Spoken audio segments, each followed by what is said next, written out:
Hey guys, it's me, MimicJack24 here. Today I just saw my old pal OverSimplified had released some new videos. Oh, and congrats, boy, you overreached 8 million subs. I did not realize that. Congrats. Anyways, you released 3 videos I want to react to. First one is going to be, well, the recap of the First Punic War. All the copyright belongs to OverSimplified since it's been like roughly.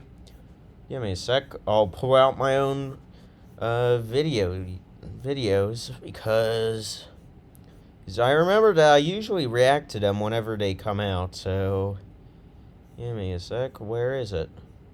Like, yeah, over a year ago.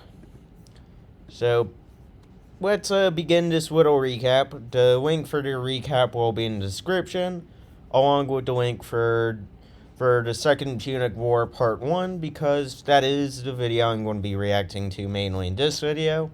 This is just here because, well, right after I'm done filming that one I'm going to be recording my Part 2 to that right after.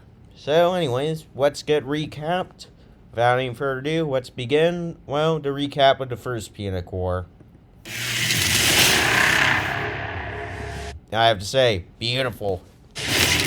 War between the two superpowers seemed inevitable, so if you put a very strategically important island between them, 2 + 2 equals war.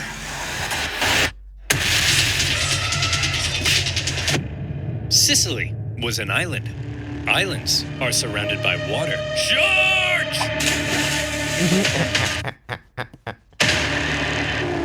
I guess we're just gonna have to go ahead and build ourselves a war fleet, aren't we? From scratch? From scratch.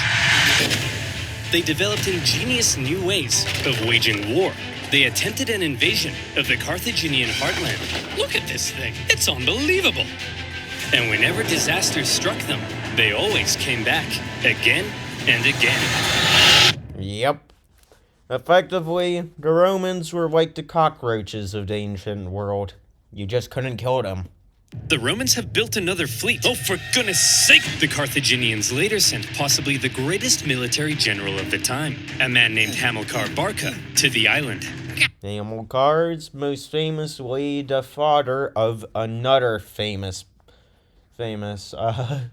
leader from Carthage. By leader, I mean military leader, not actual leader.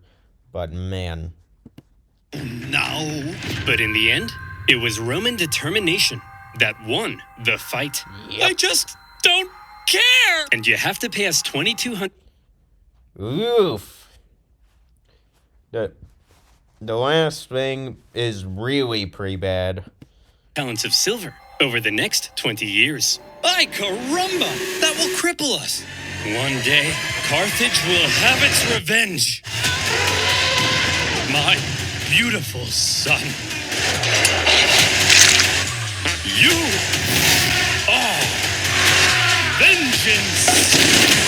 His son is Hannibal.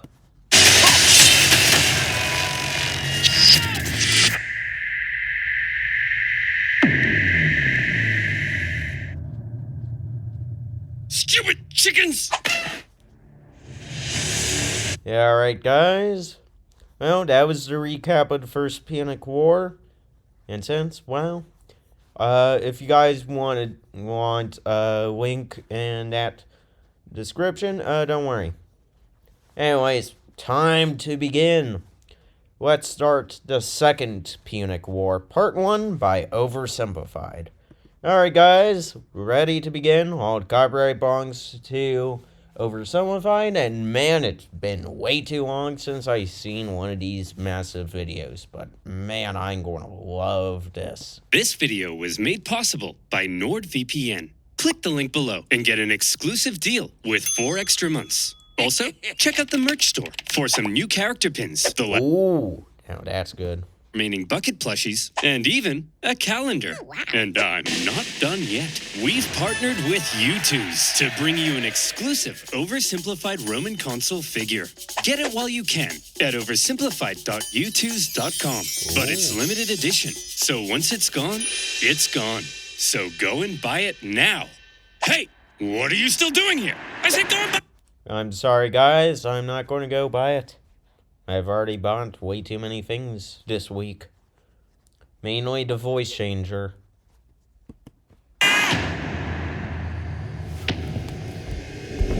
Ooh, immediately after the First Punic War. Now let's begin. All right, our beloved mercenaries. Let's hear it. Okay, thank you one and all for your hard work fighting in the First Punic War. Would have been nice if you'd won. Maybe tried a little harder. But this isn't the finger-pointing convention. I know you all have one thing on your minds. Hey, when are we all getting paid? Remember you lost your... Okay. Jim, why don't you tell them? For those that don't know, mercenaries are paid warriors. So, yeah. Long story short, they're going to be financially a bit screwed. Telling them, you tell them. Ugh. Look, you're not getting paid. We lost the First Punic War and owe the Romans a ton of reparations. Of course we can't pay you in full. Let's burn this place to the ground! No, that's Rome's job, but go for it anyways, pal. Hey! Don't burn this place to the ground. Come on, fellas. Will killing us really make you feel better about your money? Yes. J Fair? Yeah, I do. I have to say, this is getting better and better. OverSimplified, you're outdoing yourself. Go, sir. Shut up, Jim. You're fired. I guess that makes two of us. Huh? If you have not... No. Hold on a sec, guys. I just didn't know that there was, why is there Yeah, sorry about that, guys. Wasn't sure why there was an ad right there. I'm sorry, pal, but... Oh boy, I'm not staying for the ads. I'm here for you, not the ads. Now, that is a beautiful presentation of Hannibal looking towards Rome. In the aftermath of the First Punic War, Carthage's disgruntled mercenaries, left unpaid for all their hard work, revolted, and Carthage found itself caught up in an extremely destructive mercenary war. The panicked Carthaginians hired more mercenaries to fight the mercenaries they couldn't afford to pay. I have to say, is Carthage stupid? You hire mercenaries to fight the mercenaries that you couldn't pay. Effectively, you're just giving yourself a larger enemy to deal with. Carthage came dangerously close to collapse. All the while, across the water, there was Rome. Ha! Look at those morons. We just kicked their ass in the First Punic War, and now their own mercenaries are revolting. Yeah, Rome was most likely doing that. Yeah. Wait, First Punic War? You mean there's gonna be a second one? Oh boy, this is like when people hear about World War I right after that they finished World War I. Well, we're definitely taking advantage of this situation. So almost certainly, yes. The Romans did, in fact, take advantage of the situation. Amongst the chaos, rebels on the Carthaginian island of Sardinia sent out a cry for help to Rome. Hot diggity dog, said the Romans. That's free real estate. And Yep. And, well, what happens next is really anything when you offer territory to the Romans, mainly help. The Romans are going to be there, but not on your side. Well, unless if you're actually there supporting them. But if you're not, well, long story short, you're screwed. in they went. Whoa. That's our island. Get the hell off. Hey, they requested our help. We're simply helping. Oh, no, you don't. Look, we're sending our own army to deal with the rebels, okay? But just to be clear, we're not trying to start a fight with you, so, don't declare war on us or anything. War! We surrender! Great. Oh, how I wish that was the Second Punic War. In all honesty, that was actually the Third Punic War, oversimplified. And as part of the peace treaty, we get to keep these islands. Yeah! No! The Carthaginians were hopping mad. As if their humiliating loss in the First Punic War wasn't bad enough, the Romans now took advantage of their mercenary problem and stole their islands. This shocking land grab was pretty hard to justify, even by Roman standards. Additionally, the Romans now demanded Carthage pay them even more money on top of what... Oof, that is a ton. I'm not kidding, guys. When I'm saying, like, that's a lot, I'm saying, well, most of us can't afford that amount now. Already owed. If Rome was trying to make Carthage as mad as possible, they were doing a fantastic job. The seeds of a Second Punic War were being sown, and they were being watered with Carthaginian tears. Resentment in Carthage only continued to grow. Eventually, Carthage solved their mercenary problem thanks to Carthaginian military genius and hero of the First Punic War, Hamilcar Barca. He sorted those naughty mercenaries out with some good old-fashioned atrocities, and good old-fashioned atrocities usually work, unfortunately, but, well, they are the most effective. Destructive mercenary war was over.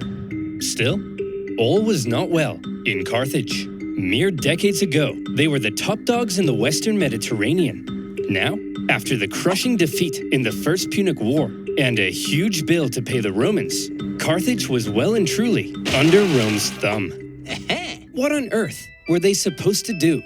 If they wanted any chance at regaining their former strength, there was one thing they needed now, more than anything: money.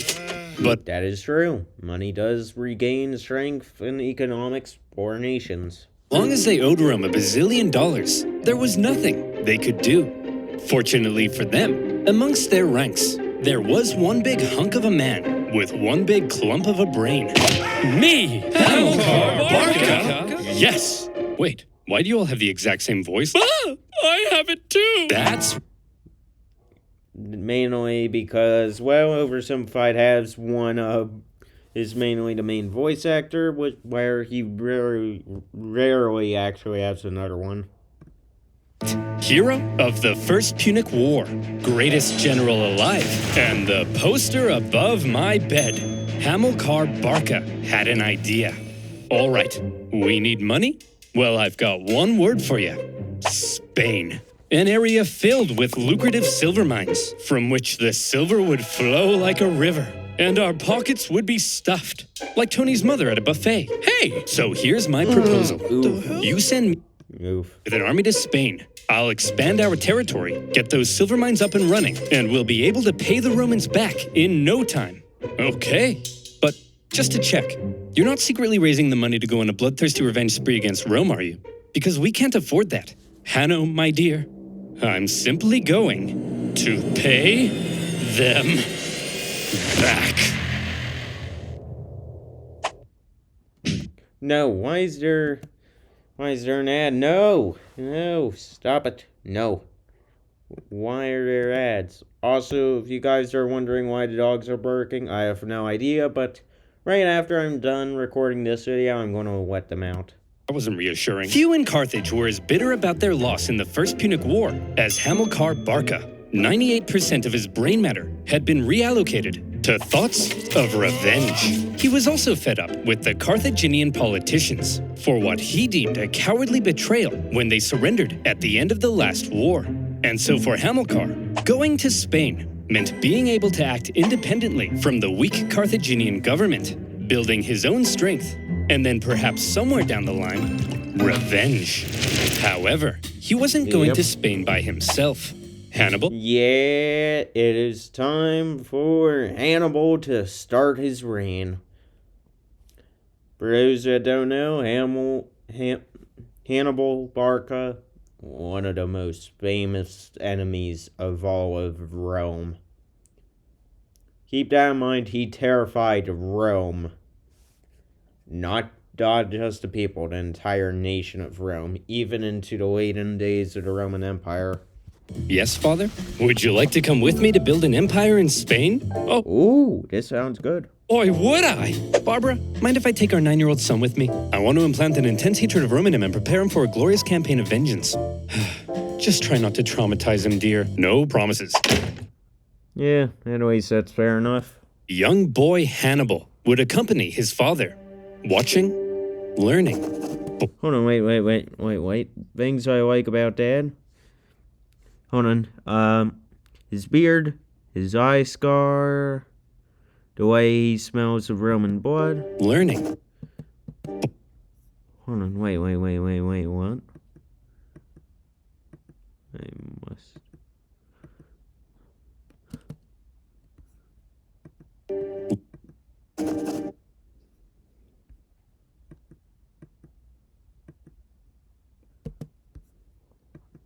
Learning. Oh! He actually wrote his 1,000-yard stare. Interestingly enough, shell shock and PTSD was never really anything new in warfare. It just always had different names. Even the Romans had a name for it.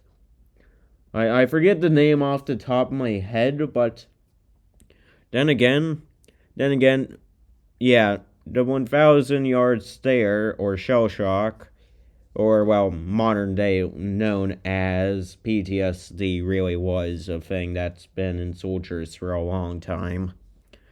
It only took to the First World War to really actually get more real stuff studied on it, to at least get it more well known. Then after that, World War II only furthered that, but then it really wasn't studied a bit more until the events of the U.S. Vietnam War, which I have to say we left on our own accords and not anything else in particular. Yeah. Boy, you see that city over there? Yes, Father? That is Rome. Do you know what we do to Romans? No, Father. We hate them, Hannibal. We hate them with every fiber of our being. But why, Father? Can't I just play with my Digimons? No, son! They took everything from us. Our land, our wealth, our pride. Those animals. This is genuinely a pretty good heartfelt moment between these two guys. Honestly, I wouldn't be surprised if this was really one of the few conversations that they actually had together. Tear them limb from limb! I'll burn their pathetic city to the ground! Dad? I'm sorry, son. I've just never been so proud. Keep going. I'll slaughter their people. I'll cut off their faces and wear them as masks. Yeah. Alright, now let's see. How much do you want to bet Hannibal follows through with this? Not much, but I know he will cause havoc to Italy, but I don't believe he will wear their faces as masks. After taking Hannibal to the Temple of Baal and having him swear an oath never to be a friend of Rome, off Dad and son went for their lovely beach holiday in Spain. But Spain was already inhabited by many tribespeople. That is true. The Iberians were there, and at the time the Celtics did have a thing like right there. And then there was a shared bit of land there, so really it wasn't going to be too much. Plus Rome also was beginning to start its own influence in Spain as well. And when Hamilcar suddenly showed up in their territory, they were like, "Hey, who the hell are you? What are you doing here? I'm teaching my son how to become a warrior like me." Aw, well that's sweet. Well then, little guy, let's see what you got. I have to say, OverSimplified, you're improving, and man, he's learning quite fast. Boy. No, what, why? Why am I getting so many ads? No, why? Hamilcar got to work fighting the tribes of Iberia and expanding Carthaginian influence. Hannibal became a child of war, even earning battle scars from a young age. And he grew to become a great military leader himself, making his father very proud. I love you so much, son. Dad, not in front of the enemy. You killed that guy so well, son. There's the always proud parentness. You always have to embarrass your kids one way or another. has successfully consolidated Carthaginian power, got those silver mines up and running, and were sending buckets of cash back to a money-starved Carthage. And symbolizing Carthage's regrowing strength, a beautiful new city would eventually be founded in Spain. Well, I mean, yeah, that makes sense, where that will be made there. Well, actually, yeah, it will be made after Hamilcar's death. New Carthage, with a magnificent palace at its center. Carthage is back, baby! What in the name of Apollo is going on here? Romans! Flowing silver mines? Dancing elephants? What are you up to, Hamilcar? I'm simply gathering the money to pay you back. Oh, okay then. Or are you rebuilding strength to go on a bloodthirsty revenge spree? Like It's both. I said, Claudius, I'm simply trying to pay you back. Aw, you guys are hugging. No, we're not. I was hugging. And there's classic OverSimplified. Hamilcar had practically carved out a kingdom for himself in Spain, free from the meddling Carthaginian politicians. His power was becoming immense. But Dad, yes, my son? I'm confused. Are we really simply paying the Romans back? We're not gonna go on a bloodthirsty revenge spree? No, Hannibal. That's your job. Course we are. I'm just saying that to get the Romans off our backs. Listen, here's the most important life lesson I have for you. Vengeance is everything. An all-encompassing thirst for vengeance is great for your mental health. Are you still confused? No. The answer is vengeance is not great for your mental health. I get it now. But what if the Romans find out what we're up to? They won't find out. Why? Well, Hannibal, because I use NordVPN. No. Alright, I'm sorry, OverSimplified, even though you did introduce me to Nord, which I do use. I have to skip your ad, pal, because, I'm not here for the ads, I'm here for your content. Carthaginian tears, a child of war, and the Carthaginian conquest of Spain. The Carthaginian recovery had been staggeringly quick, and Rome was seriously alarmed. But they were also preoccupied with ongoing wars elsewhere, including an expansionist war to the north, where they were enslaving thousands of northern Celts. So, yeah, that seems about right. Rome's gotta expand after all. Carthage in check, the Romans insisted on a new treaty. See this river? The two sides agreed that everything above it was in Rome's sphere of influence, while beneath it was Carthage. Under no circumstances were the Carthaginians to expand north of that river. But for now, Hamilcar and son were living it up. Well, son, here's to many more years of successful campaigning in Spain. Well, you're about to die, mister. Because, you die around this time. Now, if you'll excuse me, I just have to go fight those guys. See you later, son. I love you. Yeah. What? Yeah, alright, that's what you get for trying to kill those guys over there without looking both ways. Oh, crap. I drowned? Oh, well. Always remember, son. You are vengeance. Also, delete my browsing history. Hamilcar. Yeah, that's also important. Yeah. Pretty much, yeah. If I die, you guys, more specifically Lily, delete my browser history. Although, you wouldn't have much to find there, just delete it. Was tragically ambushed at a river and drowned. His son-in-law, and possibly also his lover, no further questions, took charge for a while. Wait, but what? That I would have to look into later. Was later assassinated, leaving finally a 26-year-old Hannibal in charge of the Carthaginian armies in Spain. Sources say the men readily accepted him as their leader. He chose to suffer the same hardships as his men. Now that's when you make a good leader. You make them, you suffer with your men. In the same conditions, was often the first into battle and the last one out. And it also helped that he looked a lot like his dad. He had the total respect of his men. If he said jump, they said how high. If he said tuck me in, they said how tight. If he said talk to a girl without peeing your pants, Oh, crap. they said that's impossible. Nobody can do that.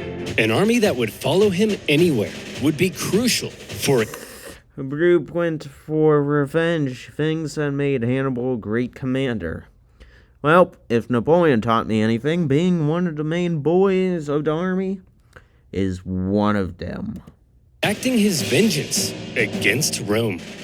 Hannibal's army had become a strong and loyal fighting force, and that was making a certain nation very uncomfortable. Yep. Seeing Carthage re-strengthen so quickly was not something Rome had expected. Yet here they were, paying off their debts and expanding their territory. It didn't feel very much like Carthage was under Rome's thumb at all, and Rome wanted to put an end to it. Tensions were strung tighter than your liar's G-string, and all it would take was one incident to trigger all-out war. No. Why? Why am I given? No. Why? Why am I given those hats? And in 219 BC, a city in Spain would find itself at the very center of that fateful incident. Uh-oh. This doesn't look good for that city. Saguntum. Remember that treaty declaring everything south of this river to be Carthage's sphere of influence? Well, Saguntum should therefore obviously be Carthaginian, right? Wrong! Saguntum had actually scored itself an informal alliance with Rome after Rome had helped it with an internal dispute.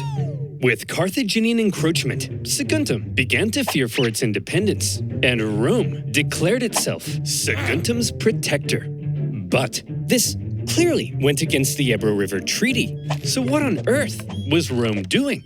Were the Saguntines and the Romans truly just BFFs? It's possible. Or was Rome deliberately trying to interfere with Hannibal's Spanish expansion and make Could be both. I think it was both. a staging post for a future war with Carthage? More likely. I'd say all three of them seem likely. Hannibal certainly viewed this Rome-Saguntum alliance as an outrage. Yet another example of Roman arrogance.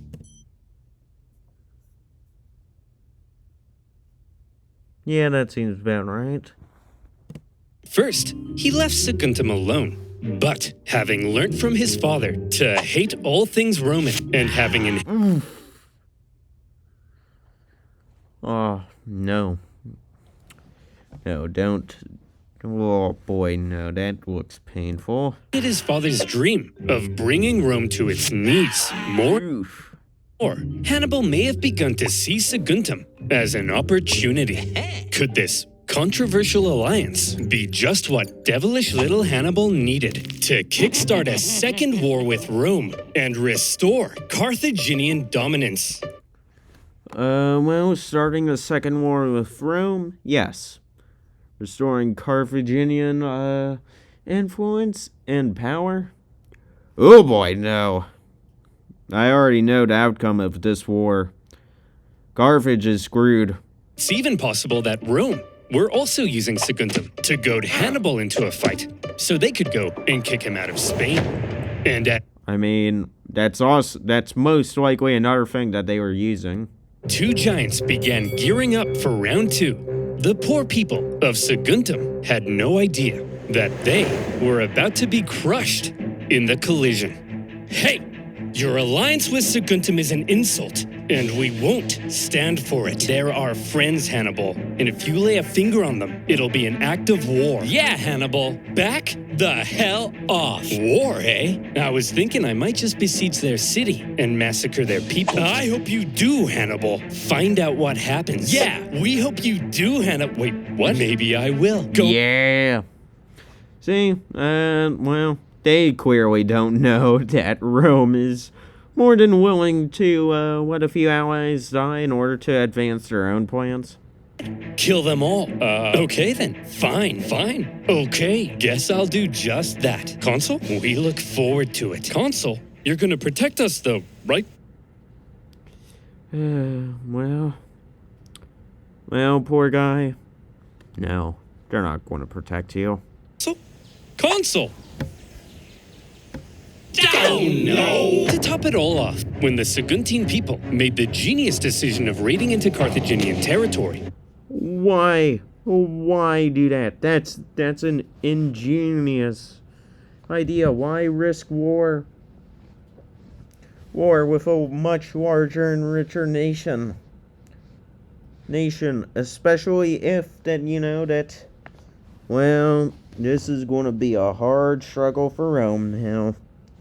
Alright, pals. Romans, go into it. Enough was enough. In an action that was guaranteed to provoke the Romans into war, Hannibal besieged the city. The siege of Saguntum lasted 8 cruel months before Hannibal broke through the city defenses and turned Saguntum into a killing field. It was a massacre. What the hell? Tell me I didn't just catch you massacring our friends, the Saguntines. Well, Consul, if you like the Saguntines so much, perhaps you should sug on these nuts. Oh! Now that's how you do it. He got 'em, boys. Hearing word of the attack on Saguntum, Rome was understandably in an uproar, and all eyes were now fixated on what would happen next, as Rome sent a delegation to Carthage, led by one of the most highly esteemed Roman senators, Fabius Maximus. He demanded an answer for Hannibal's sins. All right, listen up, scum. You've got a rogue general in Spain attacking a Roman ally. What are we supposed to do about it? Well, there shouldn't have even been a Roman ally in Spain. You're the aggressor here. Hand Hannibal over to us as a criminal so we can punish him severely. No, yes, no, no. Look, I hold in the folds of my toga both peace and war. Uh-oh. Nope. In your folds of your toga, well, you know what the Greeks say. Never wear anything under your toga. Which one should I let drop? That is true. He did say that. Oh boy.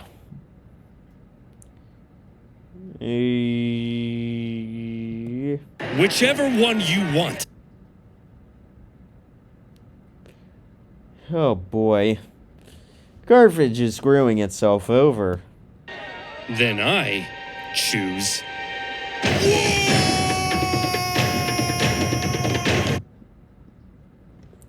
I have to say, that's a clever way of showing a flashing of someone. Well done, OverSimplified. And now, well, time for some more. If it's nothing that gets Rome like this, it's war. The Second Punic War had begun. Pack it up, boys. We've got 'em. We already destroyed these clowns once, and we were the underdogs. Now, we're the overdogs? Hot dogs. Exactly. This is gonna be easy. Here's the plan. Consul Longus, you take your army and sail straight for Carthage. Burn that city to the ground. And Consul Scipio, you just head on over to Iberia and make sure this Hannibal guy doesn't do anything crazy. I say Scipio's going to do a much better job than the other guy. Mainly because I know Scipio outlives the entire conflict. What's he gonna do? Cross the Alps?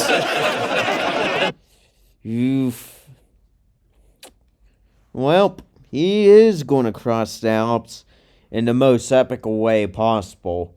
On war elephants. We're going to what?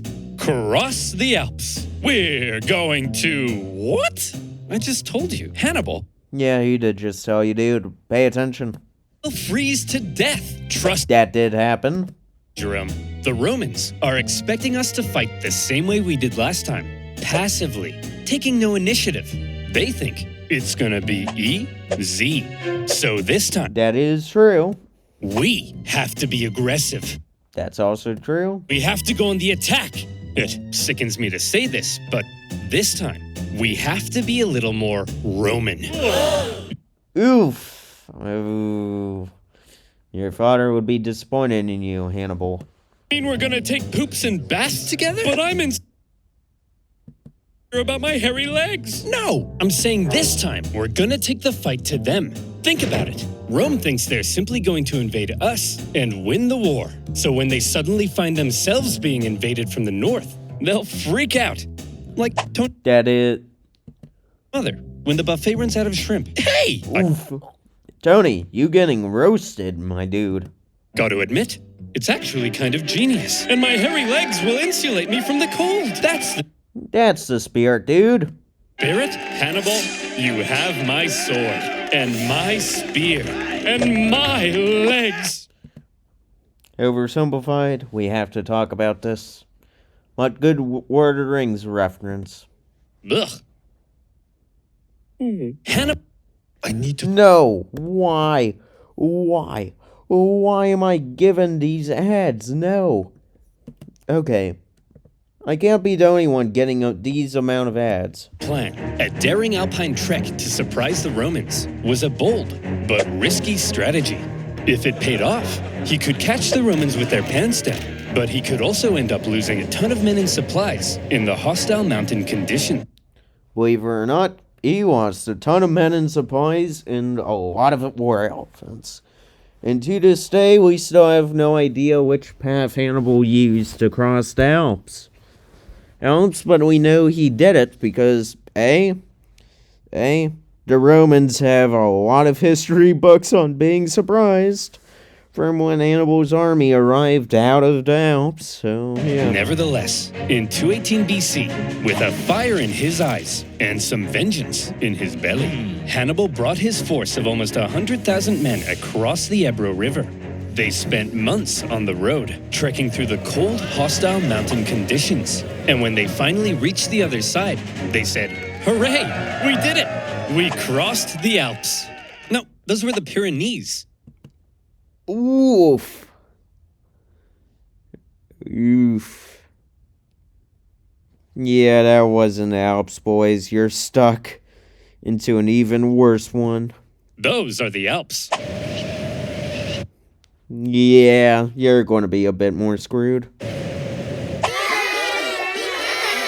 After crossing the Pyrenees, the army then had to pass through southern Gaul, a vast territory filled Pretty much think of it like this. Gaul is France. tribespeople, many of whom were hostile to Hannibal's presence. His journey to the Alps was an ordeal in itself, as he was forced to fight his way through and incurred pretty hefty losses before even reaching the mountains. His plan was almost stopped in its tracks entirely, as the Roman consul Scipio, on his way to Iberia, discovered Hannibal was right on his doorstep. Suddenly, Hannibal's journey became a race, as he rushed. Go, Scipio. Make sure Hannibal doesn't cross the Alps. But then again, Hannibal has probably one of the most cooling crossing of the Alps ever. He crossed on war elephants. Yeah. To get his massive army across the vast Rhone River before the Romans could intercept him. The crossing was chaotic, with the panicking elephants causing several men to drown. And the first combat of the war occurred when small scouting parties from each side encountered one another. When Scipio finally caught up to Hannibal's position, what he found was an empty Carthaginian camp. Hannibal had slipped through his fingers. The Roman consul Scipio felt the weight of the situation. Quite unbelievably, Hannibal was going to cross the Alps into Italy, and the Romans had no idea where he would emerge. For the first time, Neither would any historian since. We theorize maybe he came from around this area, but in all honesty, we would never actually know. Carthaginian force had the Roman homeland under threat. Scipio sent his men onto Iberia as planned, But he himself rushed home to raise a new army so that if Hannibal survived the crossing, Scipio would be there, waiting. Yeah. You look at that, boys. We're here. The Alps. Although it is a little later than I expected. I just noticed his calendar, but oof. Yeah, it's kind of chilly. We'll set up camp here and wait for spring, right? It's wait. I hate to say this, boys, but you're going across the Alps in winter. Cold, right? Hannibal? Hannibal? Yeah, this is really Hannibal's best moment. Probably worst decision, but to be honest, best moment out of all of history. He gets remembered as the dude who traveled across mountains on war elephants. Famous crossing of the Alps was brutal. It was the autumn, and the men suffered terribly. It was cold. Men would fall off the sides of icy cliffs. They starved. They fell off the sides of icy cliffs. Some sources Sounds about right. say they had to eat their pack animals and would finish off dying comrades in order to take their clothes for extra warmth. And then they would fall off the sides of icy cliffs. Sounds about right. Imagine an army of 50,000 men with all of their horses, supplies, and 37 elephants trying to navigate the most hostile mountain range in Europe. And it wasn't just nature that they were up against. Tribespeople lived in the mountains. And Yep.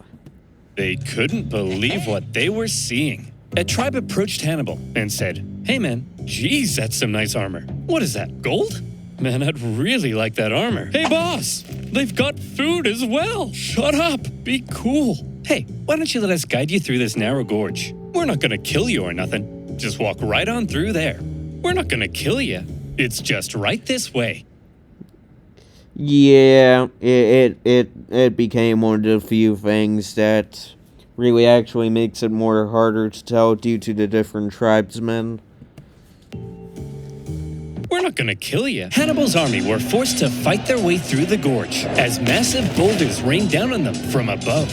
Some clever reorganization of his line helped them survive, and they were able to fend off the opportunistic tribes. But losses from the constant attacks were heavy.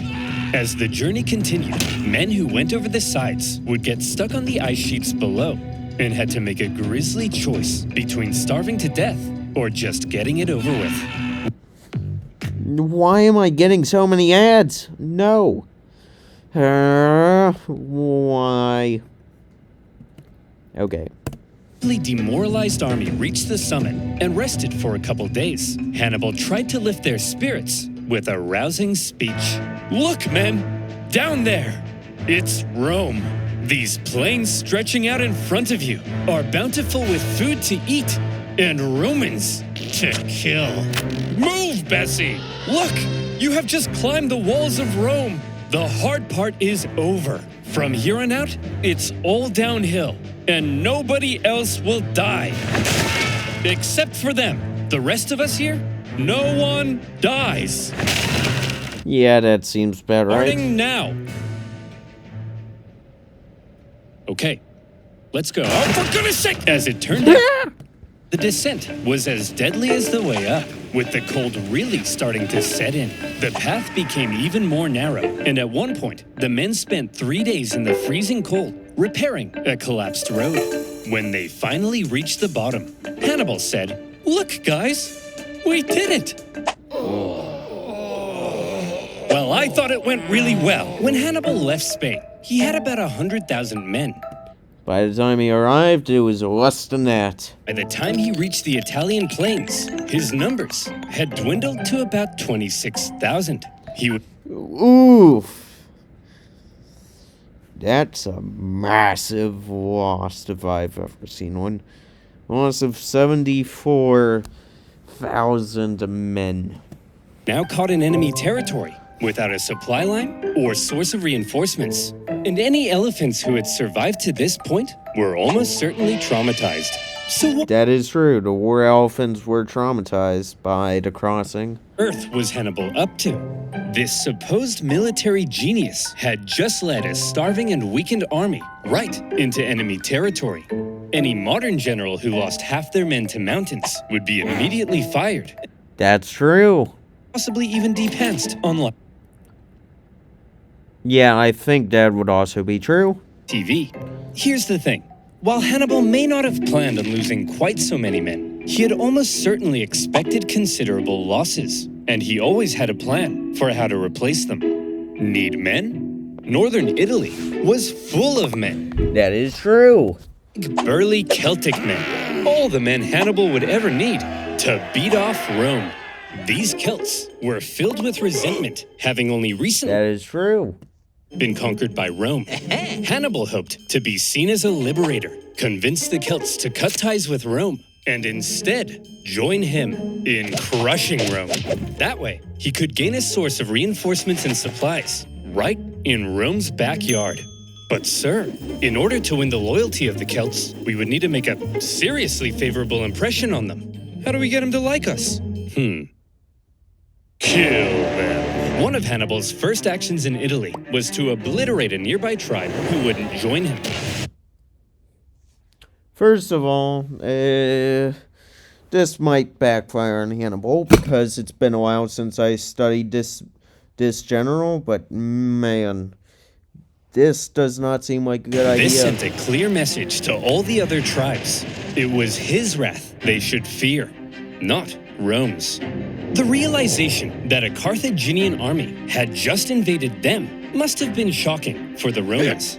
But when they looked at this ragtag group broken by the Alps, they couldn't have felt very intimidated.